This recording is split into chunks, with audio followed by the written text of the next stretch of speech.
Fast Forward Productions. The women are speaking. Our connection with nature cannot be healed. Our connection with our kin in the more than human world, our connection with other humans, our culture, like none of those things can be healed unless we're willing to heal ourselves.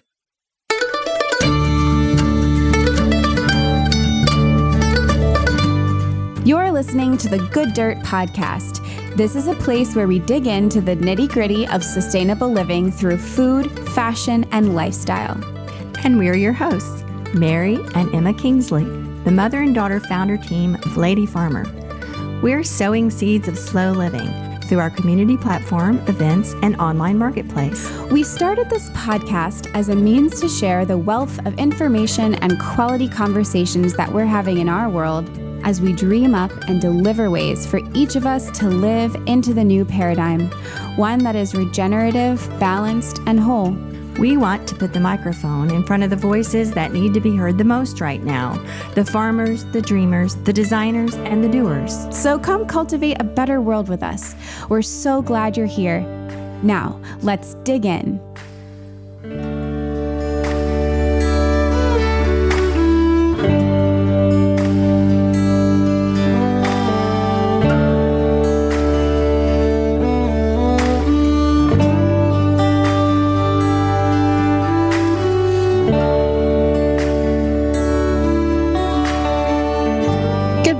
How are you doing? Good morning, Emma. Really well here.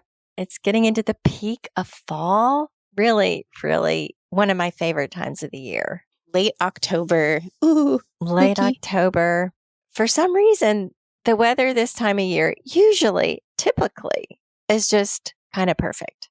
You know, you never know exactly what's going to happen. There could be a hurricane or some other huge weather event, but most of the time, this time of year is just beautiful blue sky, perfect temperature, beautiful colors where we live, and it's just delightful. So, yeah, and I like this time too. It's like peak bonfire in the backyard time. So nice. It's legitimately chilly. It's legitimately chilly, but not like too cold to be outside. Sometimes we try to do the bonfire thing when it's just like actually too cold. Yeah, like New Year's Eve. Even with the bonfire. But yeah, so I'm going to ask you a question and try to not connect it to, it's obviously connected to our guest today, but I wanted to chat a little bit before we get into the full intro. But when you hear the words mirrors in the earth, what do you think of?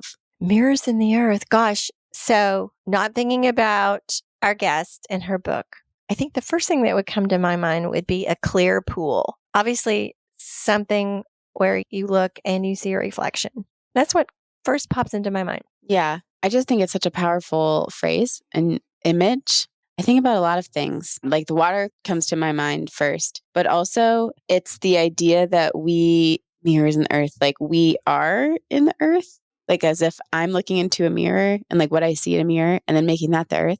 And I just think that's a really powerful idea and one that we talk about often on here. Very poetic way of saying it. And it is reflective of the book and this conversation that we're having today. So I don't know if you wanted to chat about anything else in your own personal experience with that before we introduce Asia. Well, yes, as you said, the metaphorical implications of that are very powerful because we look around us and we see life. And I think it's probably unique to each of us as individuals to see and feel how we see ourselves reflected in that. So I think it's certainly a very rich and nuanced subject to think about and talk about. Yeah, it's beautiful. And as is our conversation today. So if you are excited by this conversation and whether or not you've heard of Asia Suler before, this is your first time with her, you'll be happy to know that we read this book as our Almanac Book Club pick this season. And so this is super fun for our community to have this interview coming out now. If you're interested in books like this and talking to folks who love reading about these kinds of things in community and discussing them, then you'd probably like the Almanac Book Club. More information about that is in our show notes, and we'd love to have you join us. But it's been several times now that we've been able to get the author of our Almanac Book Club book on The Good Dirt, which is such a thrill. So finally, introducing Asia Suler, author of Mirrors in the Earth, Reflections on Self-Healing from the Living World. It's a book of 12 essays on the earth-healing powers of self-compassion and empathy. Asia Suler is a writer, teacher, mother, earth intuitive, and ecological philosopher who lives in the folds of the Blue Ridge Mountains. She's the founder of One Willow Apothecaries, an Appalachian grown company that offers handcrafted herbal medicines and educational experiences in herbalism, animism, ancestral healing, and earth-centered personal growth. Asia has guided over 20,000 students in 70 plus countries through her immersive online programs. With her writings and teachings, Asia helps people embrace their own unique medicine through a joyful engagement with the natural world. Asia teaches us that connecting with the earth can change everything. Her own journey, marked by early years of chronic pain and illness, led her to the altar of the green world and the deep knowing that everything is medicine. She's here to tell us about her story and her work and her journey to the peaceful, creative, and deeply fulfilling life she's created by living in alignment with the earth. So here's Asia Suler, author of Mirrors in the Earth, Reflections on Self-Healing from the Living World.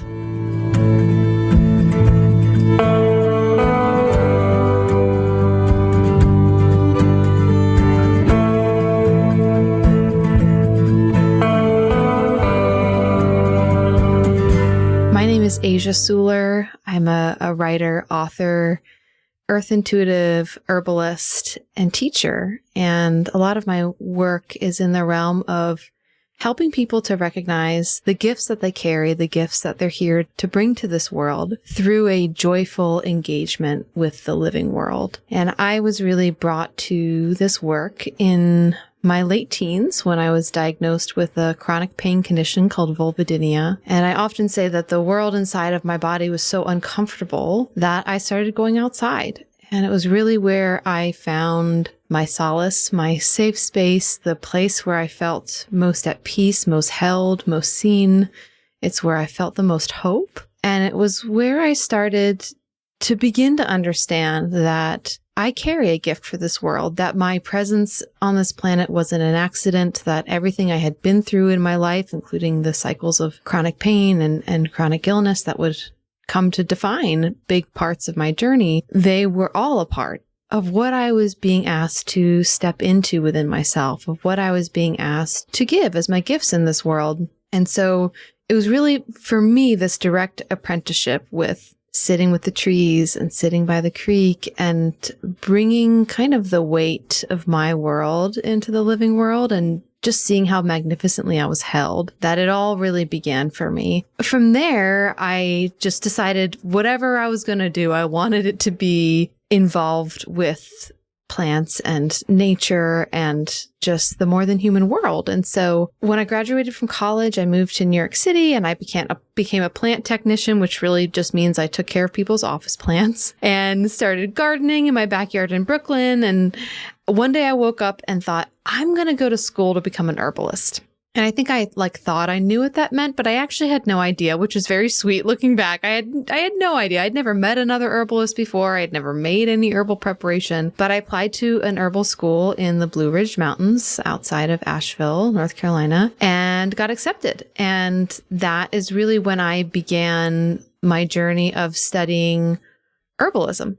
And so my background is mostly in Western herbalism. The reason why I went to school was because I knew that I wanted to incorporate working with plants on a physical level into this work that I was already doing, which was really more of a psycho-spiritual, emotional connection with the living world. And I thought, I want to be able to work with plants and take them internally and help other people with that too.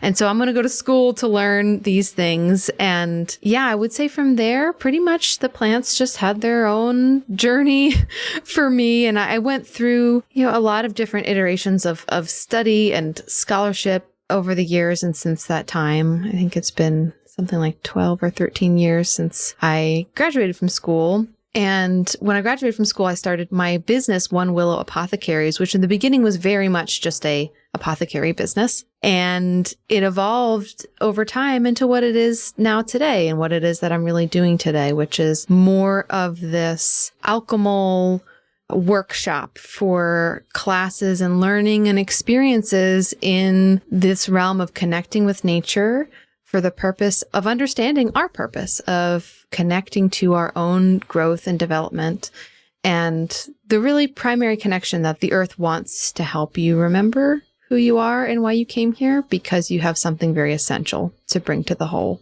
That's so beautiful. Thank you. Tell us a little more about One Willow Apothecary. Do you have like a brick and mortar store? Is it an online thing? And is it primarily classes, workshops, or is it all of it? At this point in time, One Willow Apothecaries is all online. And so when I began, we had a whole line of different kinds of herbal products. And now I just sell flower essences. It is the medicine that has resonated the most with me. And it's really been what has helped me the most of any herbal medicine that I've worked with. And so we sell flower essences as our sort of apothecary products, but some of those flower essences are also bundled with courses that we have. And then we also have courses sort of outside of the realm of flower essences and all different varieties and topics of really having to do with like living this life of being dedicated to personal development through engaging with the living world. Now, it's really interesting that you've zeroed in on flower essences because that's a whole interesting topic in itself. So for some of our listeners that are not familiar with that, can you tell us a little bit about that and the story behind those? Sure. So flower essences, the practice that we know of today, was developed by Dr. Edward Bach in the early part of the 1900s. And I say that with a caveat, and the caveat is that people have been using flowers as emotional and energetic medicine since time immemorial. The practice of making flower essences as we know it now often looks something like this. You take a flower at the height of its bloom and place it in normally some sort of bowl of water or vessel of water, and you set the flower in the water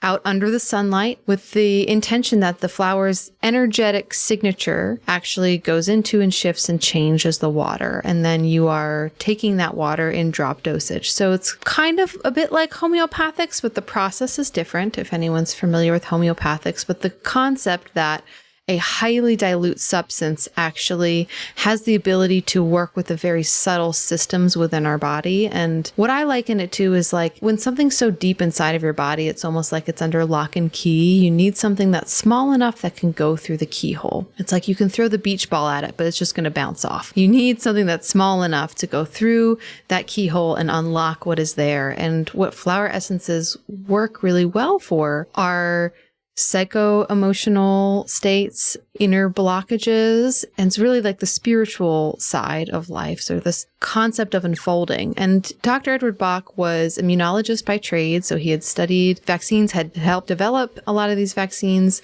And he really shifted gears when he contracted cancer and was told he only had a few months to live. And he started experimenting with these other forms of medicine. And so for him, it began with collecting dew off flowers first thing in the morning and drinking that dew.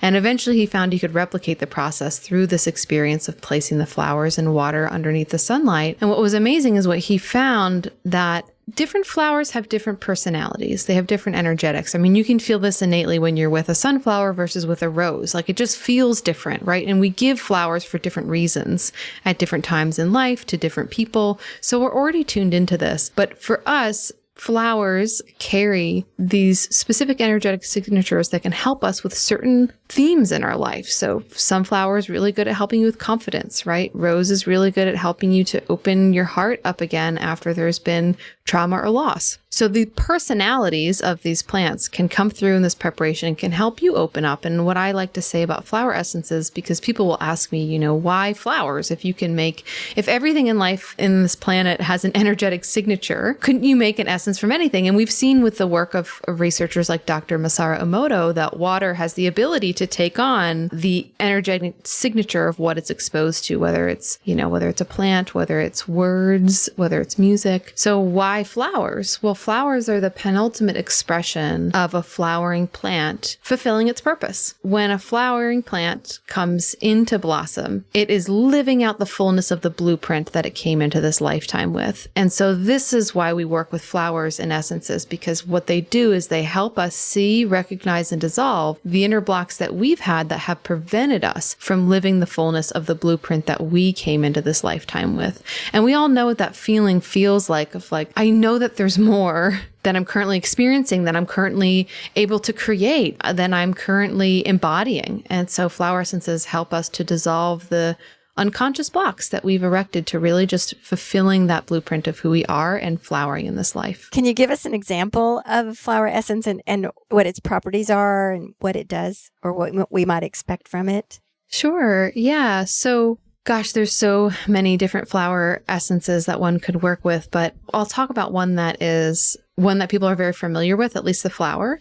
So violet is a flower essence that I love. And we have a lot in our culture around violets already, like the concept of the shrinking violet, for example, right? Like the person who's shy, the person who's demure. It's like violets, if you actually get down on your knees and you look at them, they're stunning flowers. I mean, they are just absolutely gorgeous, even though they grow really close to the ground and have a really interesting doctrine of signatures. Doctrine of signatures is this concept that the way a plant grows, how it grows, where it grows, its structure can tell you something about its medicine. So not just energetic medicine, but also physical medicine, how it works inside of our body systems. Well, violet has a really interesting doctrine of signature where it has this beautiful, often purple flower, but sometimes yellow, sometimes multiple colors in the spring.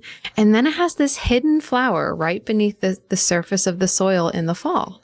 And it's sort of this like white, extremely demure flower that comes like hidden in the second part of the season. And what I found for violet, and what I've seen, because I've now worked with thousands of people who've worked with violet, is that it really helps you to embrace the positive side of this archetype of the shrinking violet, of being in a time of your life where it's okay to be behind the scenes, where it's okay to embrace your aloneness, like the sweetness of that, the sweetness of these times we have in our life where things are quieter, where it's about the inward focus, the contemplation, the silence. And, I really fell in love with violets when I first moved down to these mountains, and the place where I ended up living, I arrived there in very early spring, and within a few weeks, the entire hillside, like half an acre behind the house, was just covered in violet flowers. And at the time, I had left behind my job, my friend network, my partner of 5 years, and started completely new in this place where I didn't know anybody, and I didn't really know anything about the town even, or the mountains. And I felt very alone often. And I remember being so drawn to these flowers and not totally understanding it. And first, before I looked up what anyone had to say about them, I just worked with them myself. And it was very much something I picked up on, that these flowers were helping me to embrace the sweetness and the contentment of this time of inward turning. And then I looked it up, and a lot of people have had similar experiences with violets. But I bring up this story in part because a lot of people will ask me, what does this flower mean?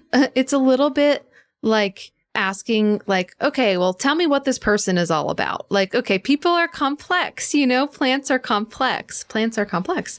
So, what you pick up on when you take a medicine, whether it's a tincture or a flower essence or something else, like what you pick up on and what you experience is important, because even in my training as a clinical herbalist, I learned different medicines work differently in different bodies and different systems. And so the same will be true for something like a flower essence. So to trust your instinct, to trust what you experience, and to know what you experience or what you pick up on is important information. It's something that we need people to really do this research of being in their own experience, because especially in the Western world, and for those of us who are of European descent in particular, there's been a lot that's been lost in terms of the collective body of wisdom around medicine, around herbalism, around forms and methods and ways of healing. And so you're adding to the book of knowledge when you're willing to have your own experience of something and bring the wisdom of that experience into the world. And violets are something that in like conventional, I would say, landscaping circles is a plant that is seen as a weed and that people will take out because there's too many of them. And I know personally, 2 or 3 years ago, I discovered that I really liked the way they covered the ground, and they were so pretty in the spring. But then when the flower went away, you had this nice little green bunch. And so I just started just letting them be whatever. And now they're all over the place. I have so many of them and I just love them. So for me, they've been a way to beautify my space with no effort. Right. Yeah. And they are medicinal on a physical level as well. They are edible. They are native species. Certain violets are native species. And so, yeah, there's a lot to recommend violets and leaving them in your garden. I wonder why they got the reputation of being a weed or something that needed to be taken out. I don't understand that. But anyway, there are a lot of things like that, actually.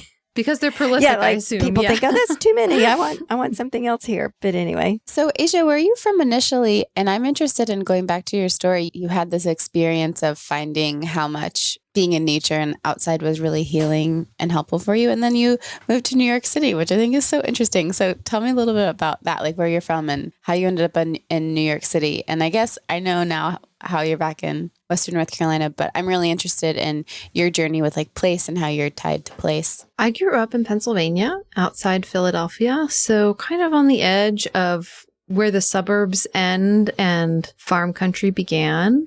So it was an interesting place to grow up for that reason. And a lot has changed since, even when I was born. I think I lived in the first development that was ever built in the area. And now it's full of development. So yeah, a lot has shifted and changed. I wouldn't describe myself as a nature child. Like some people's stories of coming to whatever it is, gardening or herbalism or, just working with nature, they'll say, oh, I always loved nature. But I think as a child, I grew up, like I said, in a development and we had like a green area behind the row of, double houses that the kids would play in and stuff. But, I didn't really have access to a lot of nature.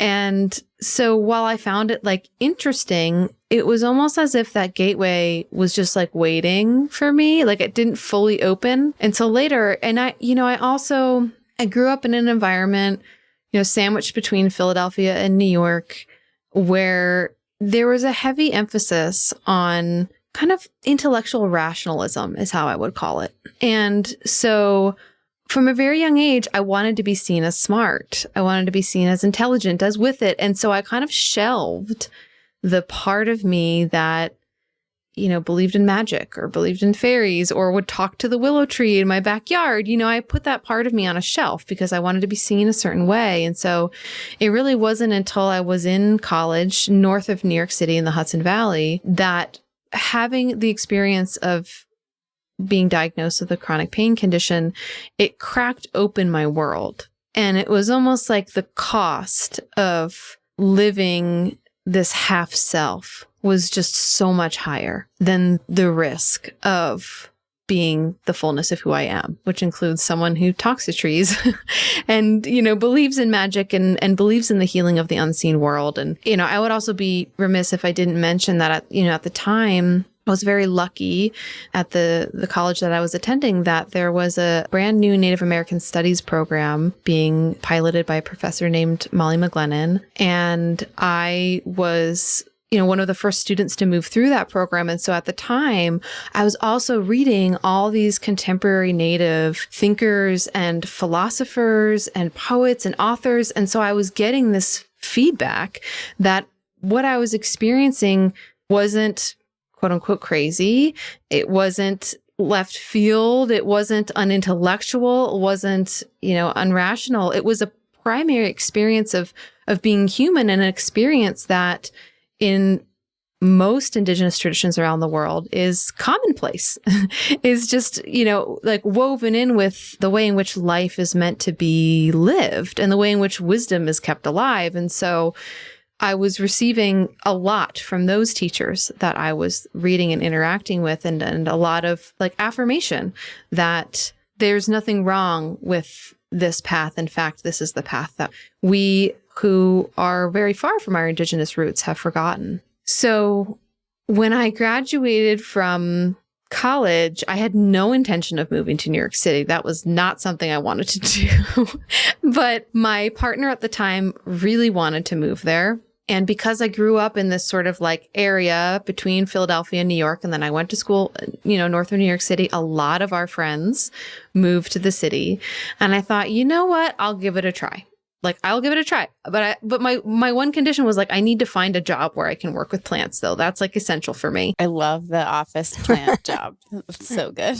Yes. So I watered office plants in Times Square and, downtown Manhattan and the financial district. And it was definitely kind of a wild experience, but I learned a lot about indoor plants. And I had my little postage stamp of a backyard in Brooklyn, and I put in my first garden there, which was like such a funny experience looking back because I had no idea what I was doing, but I was so excited about it. And it was a really formative time in my life. I only lived there for a couple years, but it really showed me that no matter where you are in the world, no matter where you live, there is nature. There are beings of the more than human world. There is a way to connect to the earth, to the soil, to the dirt, to the trees, to the green and growing beings. And it's like, in some ways, my love of plants was kind of seeded when I was in the Hudson Valley, but it came into flowering when I lived in New York City. I love that I have that experience now because I work with a lot of people who don't live in pristine, wild environments. They live in the suburbs. They live in the cities. They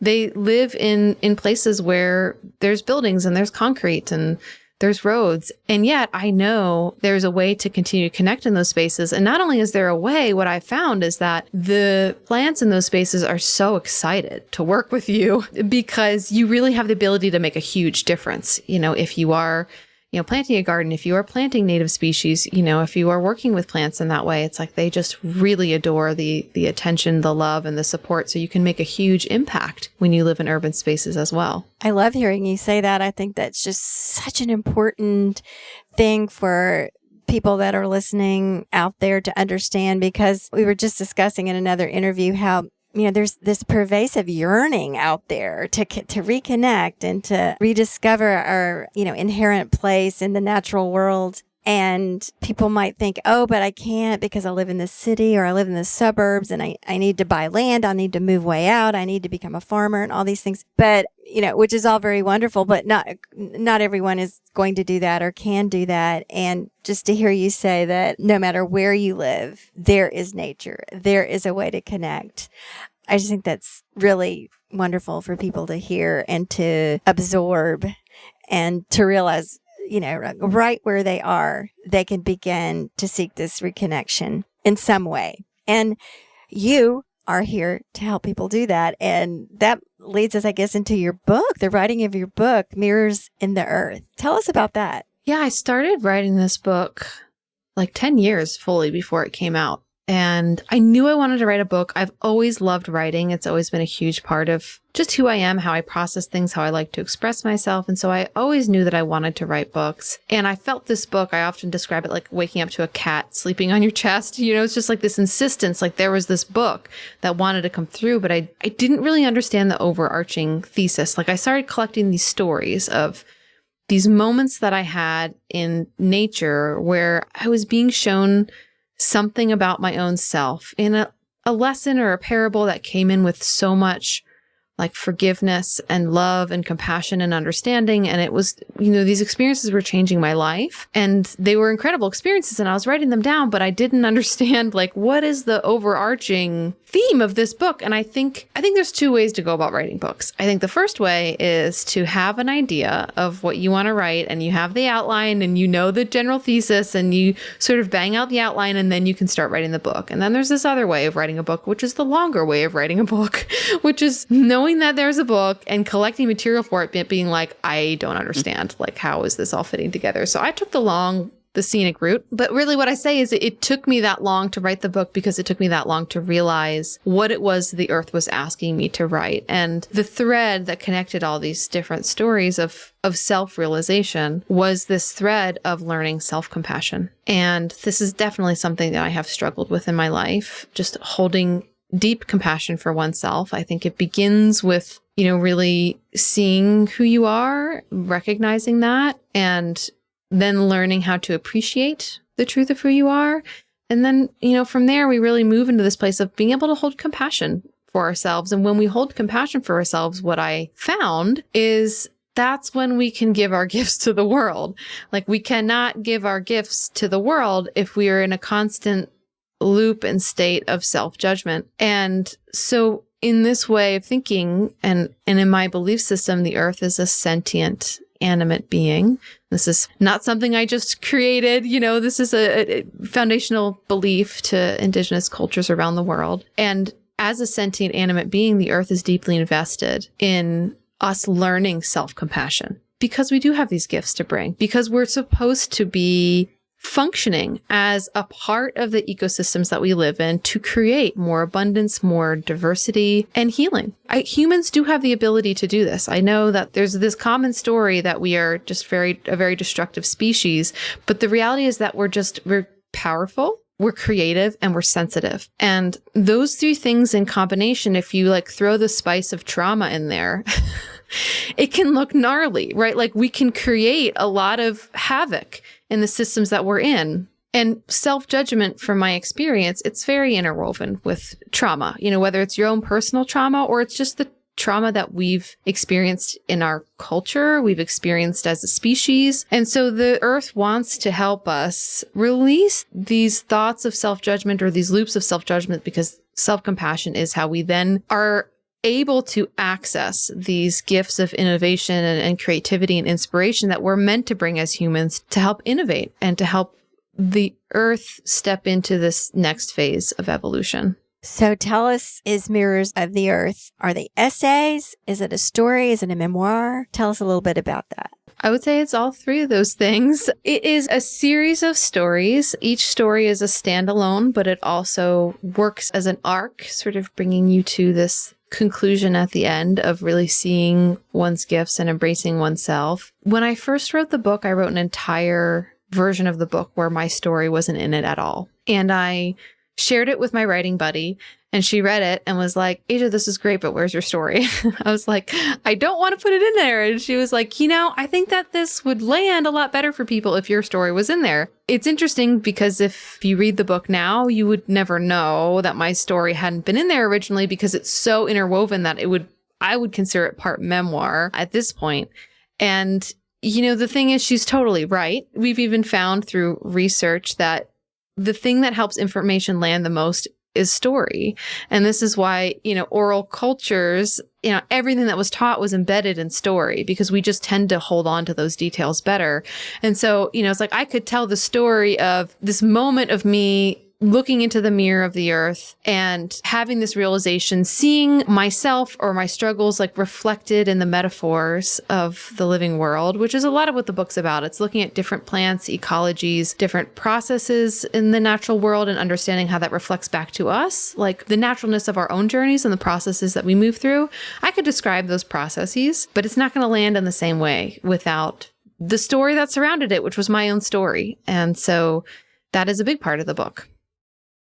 I want to talk a bit about empaths and sensitives. You have a statement on your website that says, we are at a turning point in this world, and empaths and sensitives are here to help midwife that change, which is a beautiful sentiment. So can you tell us a little bit about what that is and what you mean by that statement? So I identify as an empath and as a highly sensitive person. And it's something I've always known about myself ever since I was little, that I was sensitive. It was kind of something that was talked about in my family a lot and sort of brought to the forefront.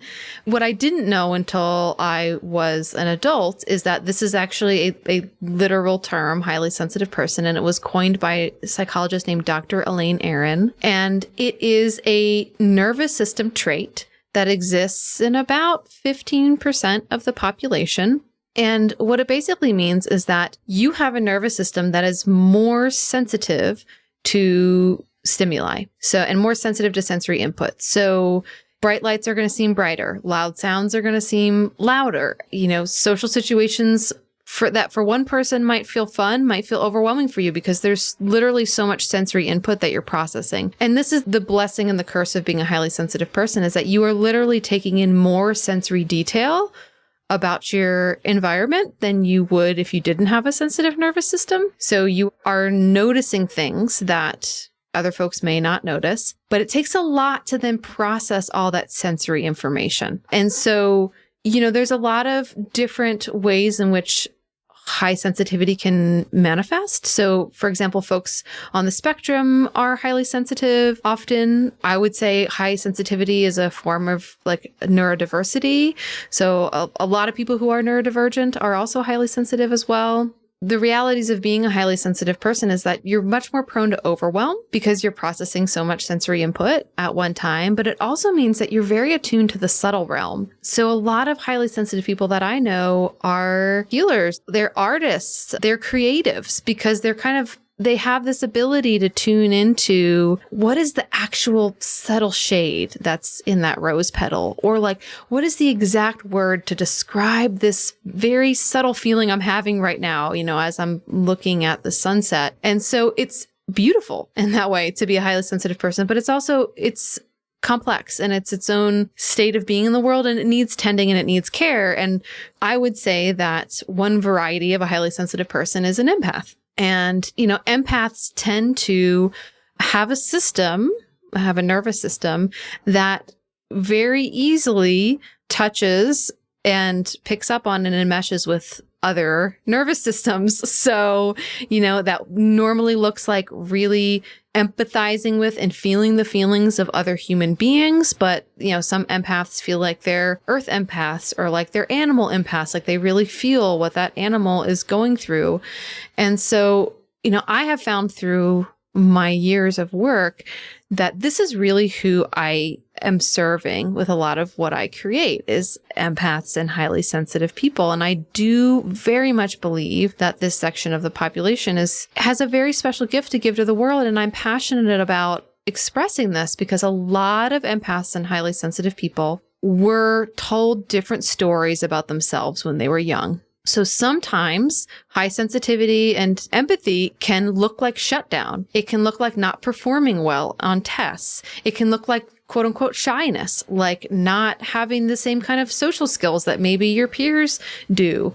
We live in a system that's not functional for most people in the way that like our human psyches and bodies are meant to work. And highly sensitive people are often the canaries in the coal mine for that. Like, they'll be the first ones to be like, this doesn't work for me. Whether it's food that has been stripped of its nutrients. Okay, now all of a sudden we're starting to develop allergies to this, or it's school systems where you have to sit all day long. Okay, I cannot pay attention. I'm not able to perform on these tests.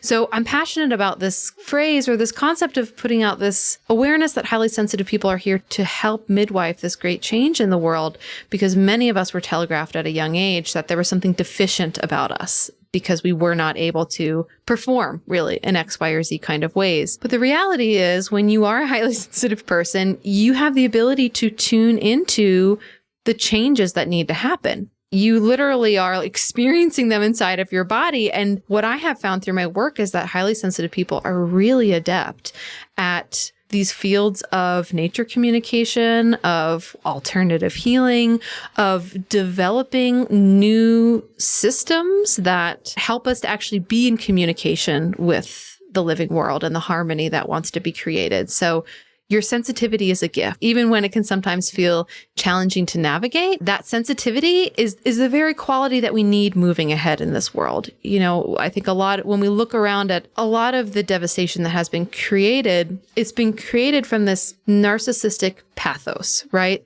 And this is not to say narcissists have created devastation in the world, because I think this is it's a way that human beings, I think, will deal with trauma is by going into a narcissistic pathos.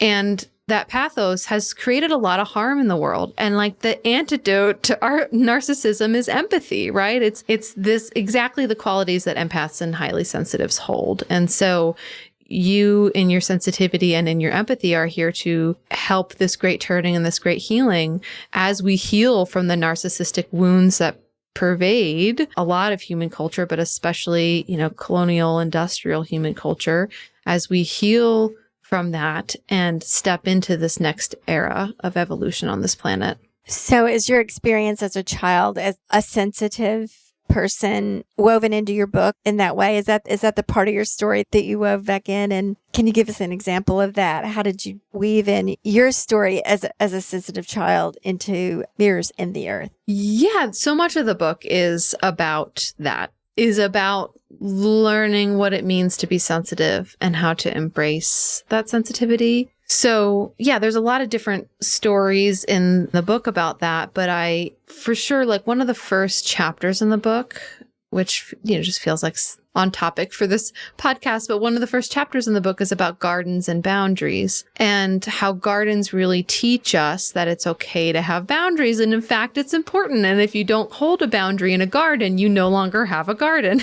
There are some ways in which we can create like regenerative gardens or forest gardens where eventually they take care of themselves. But when you're establishing something, it's like you need to be willing to hold boundaries. And, I talk in the book about how I was telegraphed from a young age that, part of my purpose, right, was to, in some ways, be boundaryless. That part of my purpose was to be that person who showed up for people no matter what, to be the sounding board, to be the absorber of whatever hardship that person was going through. So this played out in my friendships, this played out in my relationships over and over again. I felt like if I were to erect a boundary, that would somehow be like betraying this other person. And yet the reality is that it's only when we learn how to set boundaries that we actually can like understand ourselves. Because if we're constantly flowing out in that way,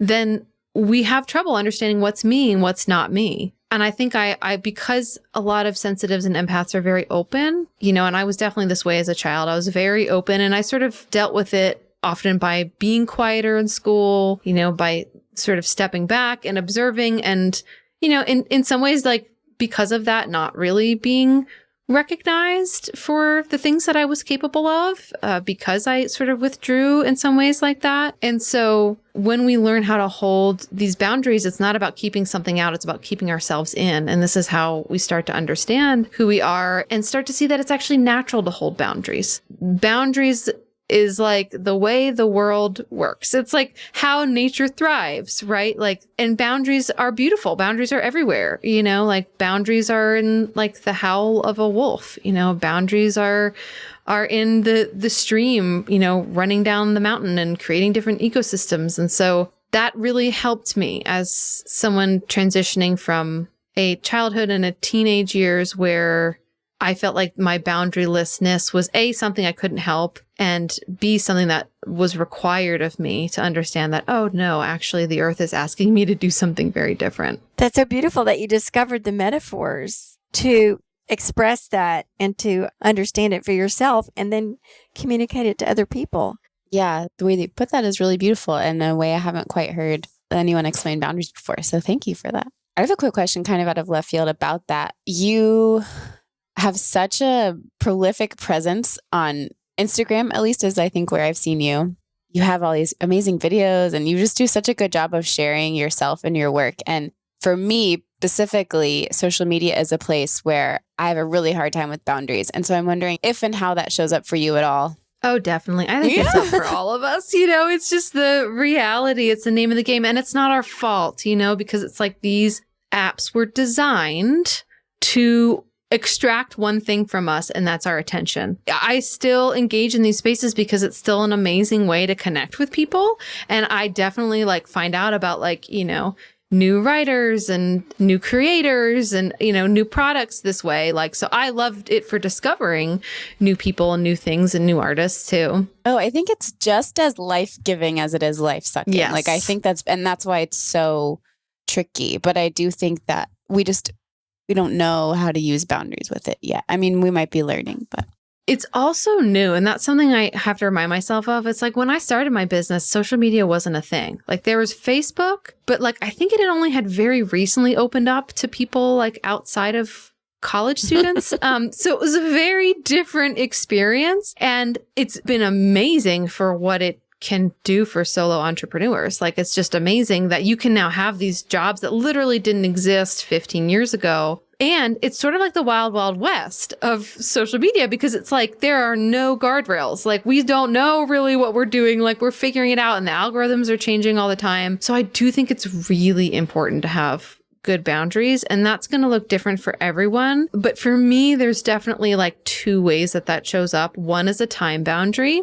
So I have a timer set on my phone, and I'm only allowed to be on social media for half an hour every day. And so it'll cut me off at half an hour. So that's one of my boundaries. Do you ever override it or you like stick to it? Oh, sometimes, but I try to justify it. I'm like, okay, but I'm messaging this person back and it's work related, but normally it's like the pressure of that's enough for me to be like, okay, enough. It's like, especially if it catches me in the middle of scrolling, I'm like, okay, we don't need to keep doing that. So there's that boundary. And then there's the boundary of how you're going to show up with your energy in that space. So, and this will be different for everyone, but it's like, do you respond to comments? Do you respond to every comment? Do you only respond to certain comments, that are maybe asking a logistical question about something that you're offering, or, how to download the podcast or whatever it is? Do you tend that inbox? Because if you have a business account on Instagram, there's literally 3 different inboxes that messages will get fed into. And you're like, okay, well, you start adding these up. It's like the inboxes for your personal email, your work email, Instagram inboxes, Facebook inboxes, comments and all these things. And so you have to decide, like, where am I going to show up and where am I not going to show up? And what I have found to be really fascinating about this is I've witnessed my own evolution with it, of in the beginning feeling like it was my responsibility to respond to everybody's comment, like that was what my gift was, to show up and reflect people back to themselves and affirm people. And that is very much a gift, and it's a gift this world needs. But as I've gone deeper into my work, I'm realizing if I do that for every comment, that's all I will do every day, all day long, that's some people's work and it's beautiful, but that's not what I'm being called to do. There are other things that I'm being called to create in this world. And so I've had to set boundaries with that. If, I only respond to a couple comments a day. Sometimes I don't respond to any comments if I'm in the middle of working on a creative project that day. And so I think those are the 2 areas for anyone to set boundaries with social media. And for some people, what this also looks like is policing their comments. And I don't like that word policing, but like really having it be like, here are the kind of comments that I welcome in this space. And here are the kind of comments where there's just not space for this. And that's okay to have those kind of boundaries. Like, this is your space that you're creating. It's not a public forum. It's a space that you're creating. So if, someone comes out of left field with something that you feel like is draining energy from the space, it's okay for you to delete that comment, because this is your space that you're creating, not only for yourself, but for other people to come and feel nourished. That's super helpful. Thank you. Yes, and it's reminding me so much of going back to the boundaries in the garden thing, how you said responding to comments, and that's all I do all day. It reminds me of some of the plants in the garden that if you just let them go and you think, okay, I'm not going to create a boundary with this one plant, that might be the only thing that ends up in your garden next year because you've allowed it to take over. So the metaphors apply so beautifully. The book is a wonderful adventure in self-discovery in nature and the metaphors implicit in each.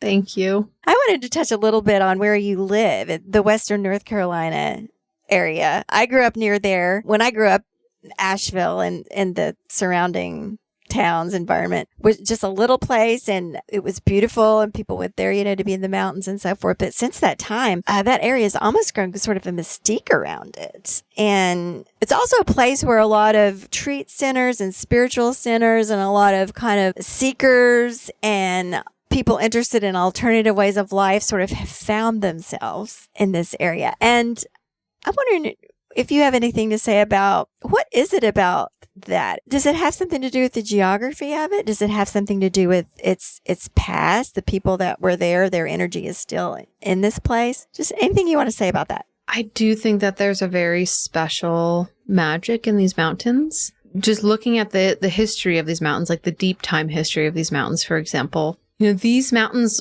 back when all the continents were a supercontinent named Pangaea, these mountains were at the center of the one continent of the Earth. So this used to be the center of the Earth, and what we now know as of the Appalachian Mountains. And at one point, these mountains were higher than the Himalayas. So they have a very profound, deep ecological history. And they actually have several iterations of being pushed up and eroding down and pushed up and eroding down. And if you see them now, they're very like gentle, curving, green, maternal feeling to them. And it's because they're so very old. So these are some of the oldest mountains in the entire world. The French Broad River that runs through these mountains, I think it's the 3rd oldest river in the world. So there's there's that deep history.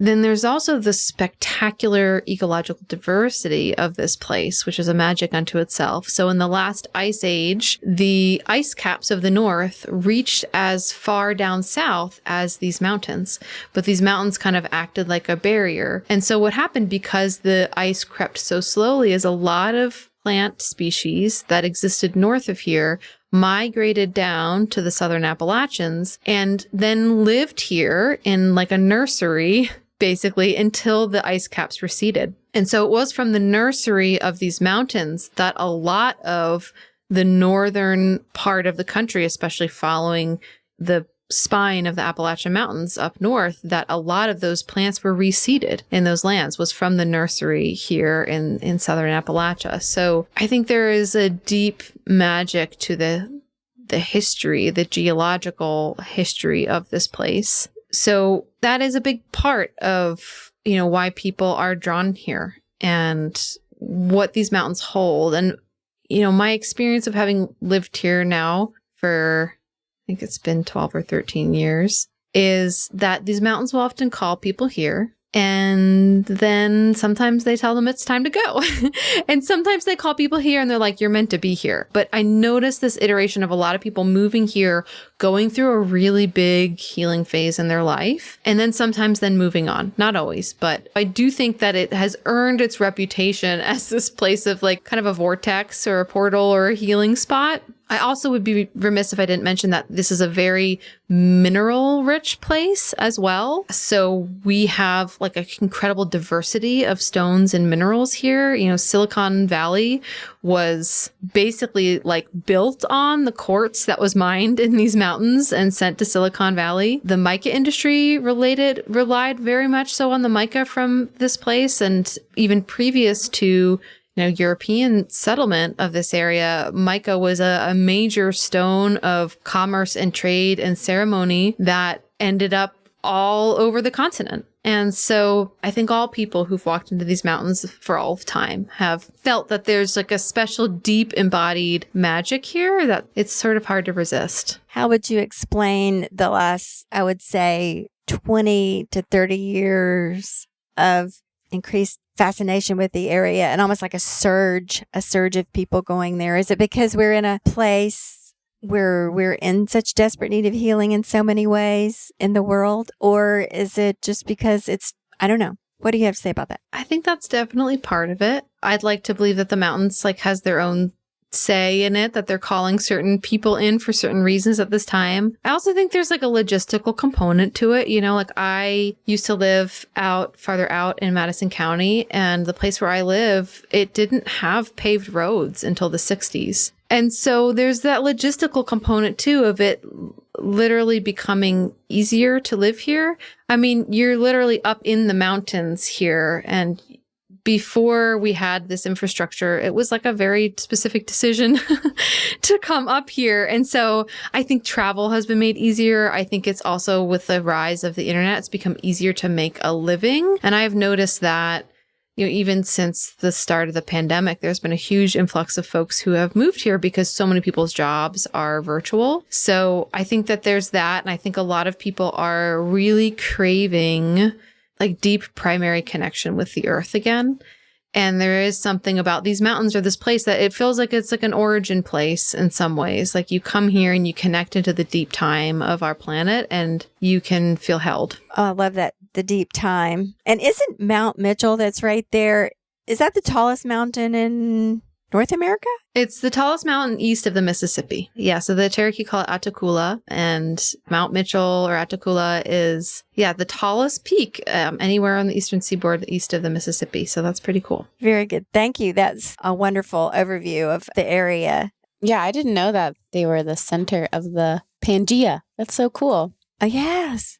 Makes a lot of sense. Asia, what does slow living mean to you? Slow living is something I aspire to.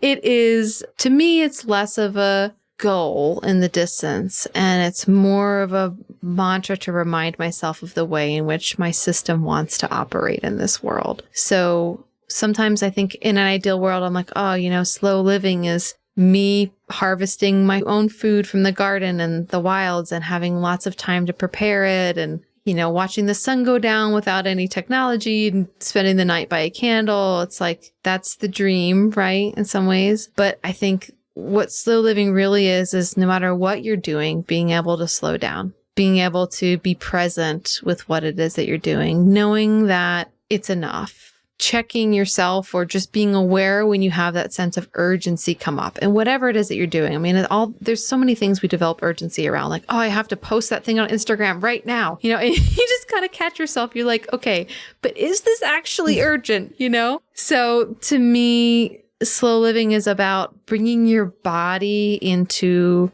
alignment with the pace of the world around you. And by the world around you, I mean the more than human world. And so sometimes that can look faster. Like summertime can be a fast time in the living world. But what it is about for me, realizing what the natural rhythms are that my body wants to settle into in that moment, and being willing to bring awareness to the moments when I am pushing up and out of myself, when I'm letting urgency kind of dictate the schedule for the day, and even just being willing to slow down in my awareness of that moment and accept where I'm at, accept the fact that I got caught in an urgency loop again, and being present in that way is to me where the attainability of slow living lives. And it's really where the healing lives too, because I think there's a way in which slow living can just become another thing that we're trying to strive for and attain. It's less of the way your life looks or a goal, and it's more of like how you can be present with your life. That's so great to point out, because you're totally right. It can just turn into something that we're not doing good enough. There's a lot of those in the world, aren't there? So speaking of healing, I wanted to ask you this. In your work as an herbalist and a healer, in a world that is broken in so many ways, and we as humans are broken in so many ways, where do you see the greatest needs for healing? What do you see coming up in your work that needs addressing?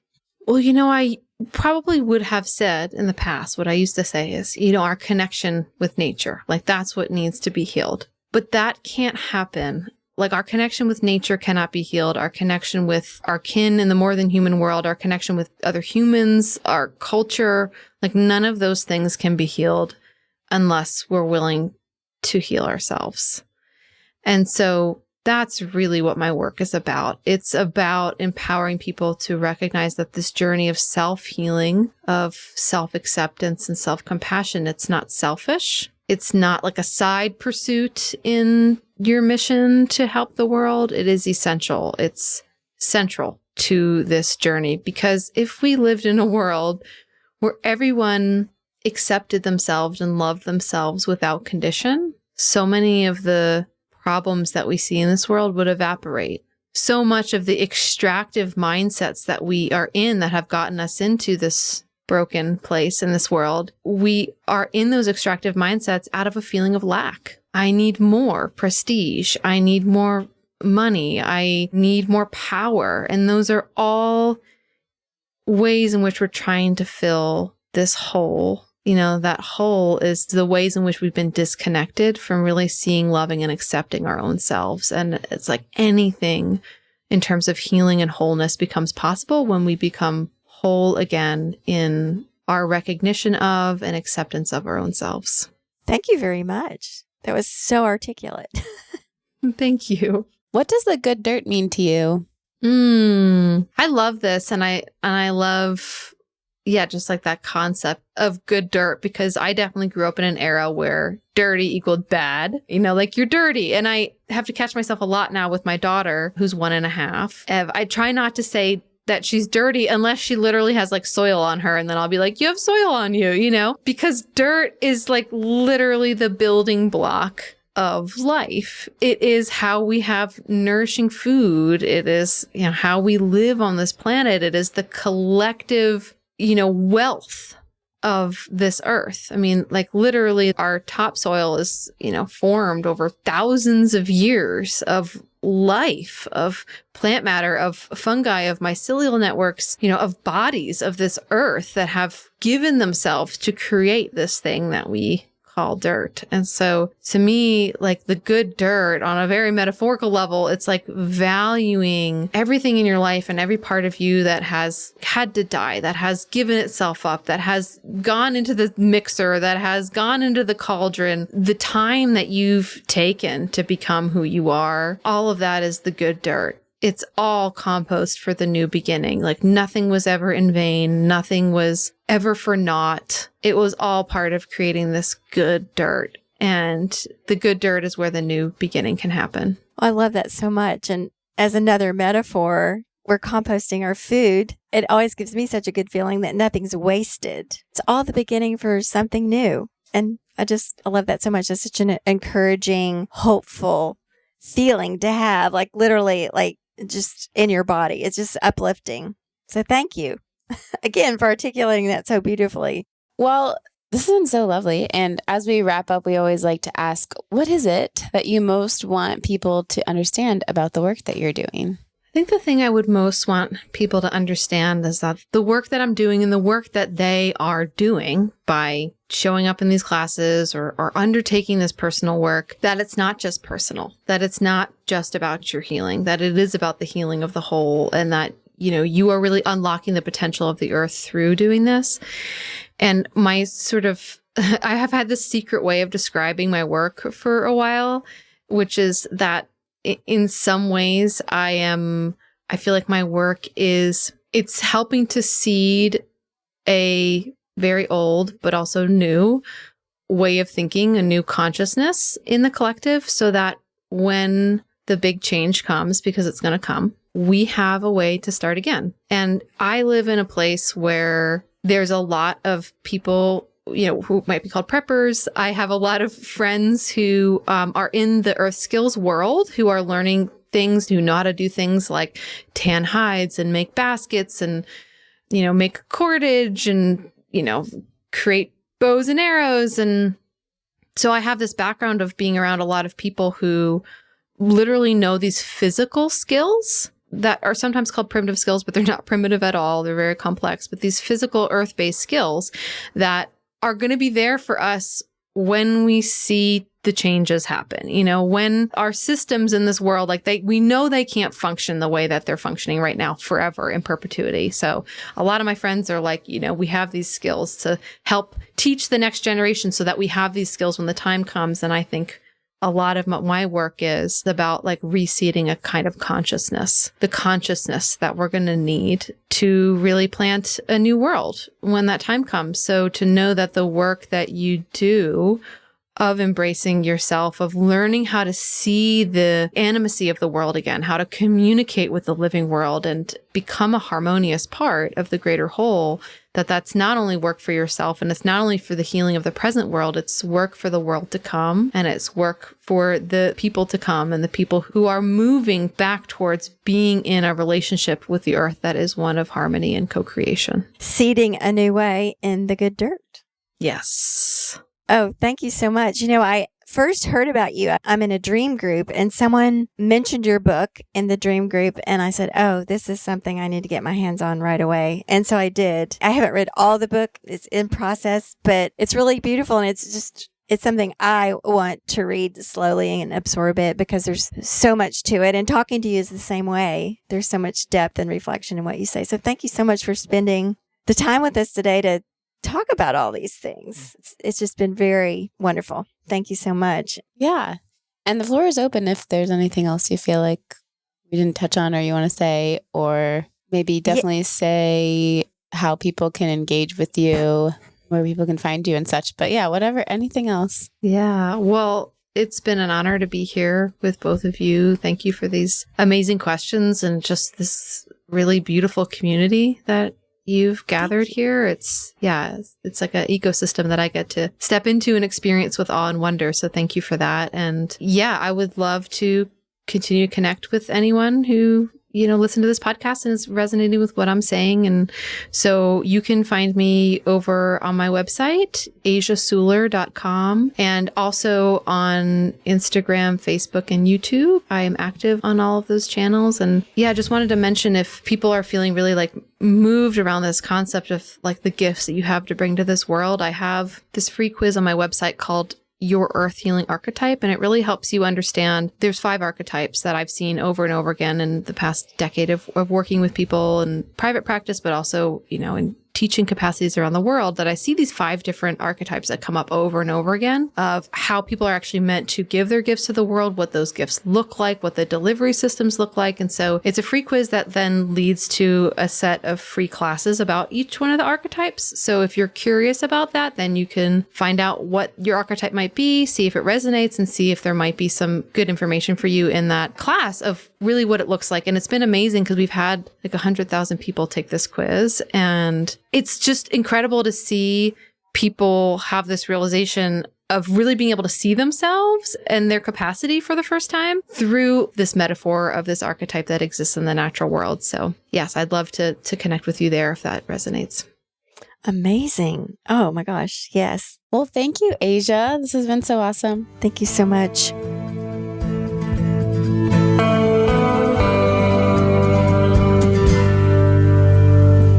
Thank you for tuning in, calling in, and spreading the good dirt. We love hearing from you. You can reach our listener voicemail at 443-459-1950. That's 443-459-1950. You can find this number in our show notes and in our Instagram profile. This show is produced by Lady Farmer, a slow living lifestyle community, and the original music is composed and performed by John Kingsley. For more from Lady Farmer, follow us on Instagram at WeAreLadyFarmer. That's WeAreLadyFarmer. Or join us online at www.ladyfarmer.com. We'll see you next time on The Good Dirt. Goodbye.